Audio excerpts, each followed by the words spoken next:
আসসালামাইকুম, আমি চাঁদনি চলে আসলাম নতুন একটা ভিডিও নিয়ে। আজকে যাবো বাইরে। সকালবেলা ঘুম থেকে উঠে রেডি হয়ে নিচ্ছি, কারণ হচ্ছে আমার সবজি আনতে যেতে হবে।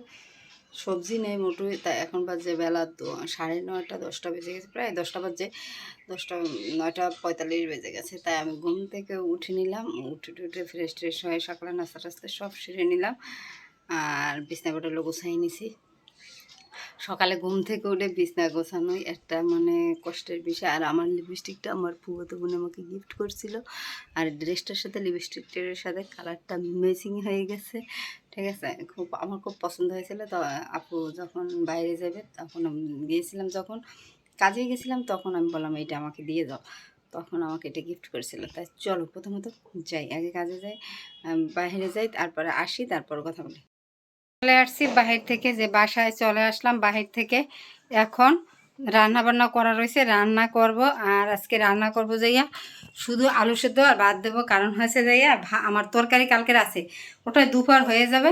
বিকেলের জন্য আলু সেদ্ধ দিক করে রাখবো, আর ভাত বসাবো। তাই চলো আগে ভাতটা বসিয়ে দিয়ে এলাই, চোখে কি জানি ময়লা গেছে। আর হাত মুখ ধুই নেই, এখন হাত মুখ ধুবো, এই করবো। বাইরে থেকে এসে আগে ভাতটা বসাই দিয়েছে। সকালে কলা দিয়ে ভাত খেয়ে গেছি, কলার ছোলাটা নামাই রয়েছে টেবিলের উপরে, কালো হয়ে গেছে। তো চলো ঝটপট করে ভাতটা বসিয়ে দিই। চলো একটা মিষ্টি আলু দেবো খাবার জন্য, যে মিষ্টি আলুটা ধুয়ে নিয়েছি এইটা দিয়ে দেবো। আর এই হলো 2টা গোল আলু রাতে ভর্তা করার জন্য ভাতের ভিতরে।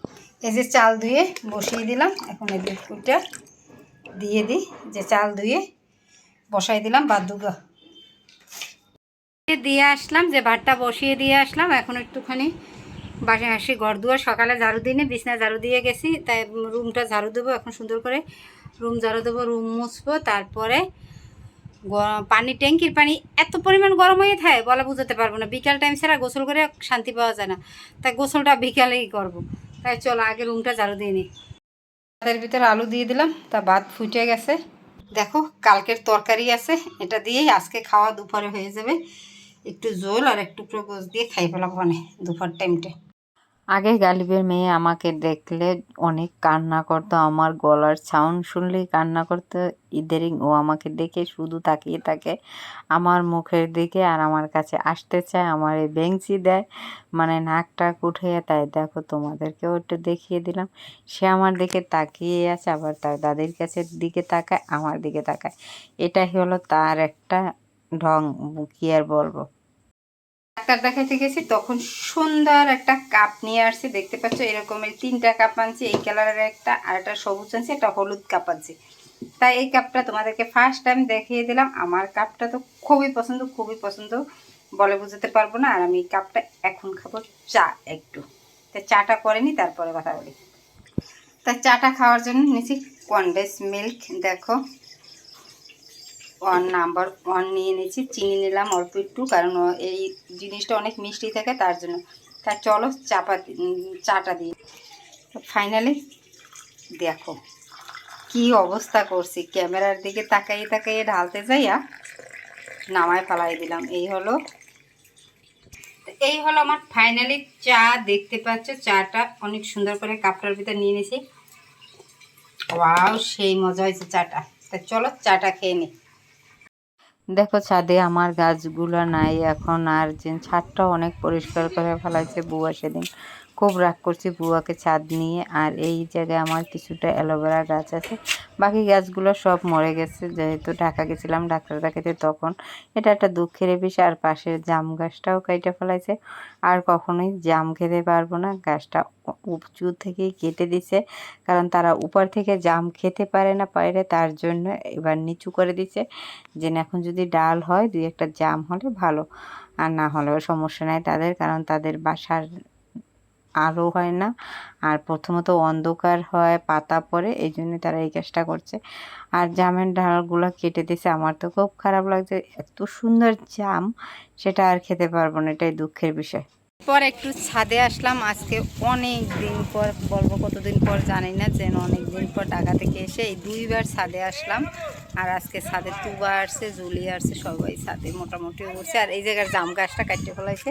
এই জায়গার জাম গাছটা থাকা অবস্থায় কত সুন্দর আমরা একটু ভিডিও টিডিও করতে পারছি, গাছের ইটে একটু গ্রামের প্রকৃতি প্রকৃতি ভাব আসছে। কিন্তু না, জাম গাছটা কাটতে আমাকে কালে ববে পুরো বানাই দিচ্ছে এমন তার অবস্থা। আর গালের এই দাগটা কমতি আছে না, এমন একটা দাগ পড়ছে কীভাবে যে কমবে তাই জানে, সব দাগ কমে যায়, দাগটা কমে না আমার। আর তুবারে নিয়ে এসে ল্যাংটা, তার জন্য তোমাদেরকে দেখাতে পারতেছে না, সেই খাইতেছে এই মিষ্টি আলু। মাইয়ে পড়ে দিবে সর, হেপার যদি ওক দেয় যদি না রাখতারও ডর করে, সর এই পেশান ডর করে আমার। দেখো পুচকোটায় কিভাবে আমার দিকে তাকিয়ে আছে, ওকে খাবার খাওয়াতে আছে, মিষ্টি আলু খাওয়াতে আছে, আর ও আমার দিকে এরকম করে তাকিয়ে আছে। আমি যখন ওকে হাঁ করতে বলি তখন একটু হাঁ করে, আর নাহলে হাঁ করে না। এই জন্য সবসময় আমার কাছে নিয়ে আসে, যখনই আমি বলি হাঁ ও হাঁ করে, আর নাহলে খেতে চায় না। এটাই হলো ওর সমস্যা। দেখো গালের ভিতর খাবার নিয়ে তাকাই রয়েছে এভাবে, মানে ও গেলার কোনো নামগন্ধ নাই। ওই দেখো মুখের ভিতর খাবার, এতটাই দুষ্ট হয়েছে বলে বোঝাতে পারবো না। আর প্রথমত আমার ভয় ও হাঁ করে, কিন্তু হাঁ করে আবার বেশিক্ষণ তো আমার থাকে না। ছাদে দেখো গোলমরিচের জাল লইয়া ছাদে আছি। আমরা এখন ভিডিওটা শেষ করে দেবো। আজকের ভিডিও আর কন্টিনিউ করবো না, যতটুকু করেছি অতটুকুই থাকবে বলে দাও, আর করবো না। চ্যানেলের ভিডিওটা ভালো লাগলে সাবস্ক্রাইব করে দেবে, লাইক করে দেবে, কমেন্ট করে দেবে, বেল বাটনটি অবশ্যই অন করে দেবে প্রতিদিনের ভিডিও নোটিফিকেশন পাওয়ার জন্য। চেষ্টা করি প্রতিদিন ভিডিও দেওয়ার জন্য। ওই দেখছো কথা কথা বলো বলো বলো না কি বলবা বলো বলো, বললে শেষ করো, পড়ে যেয়ে তো লাভ নেই, কি বলবা বললে শেষ দাও।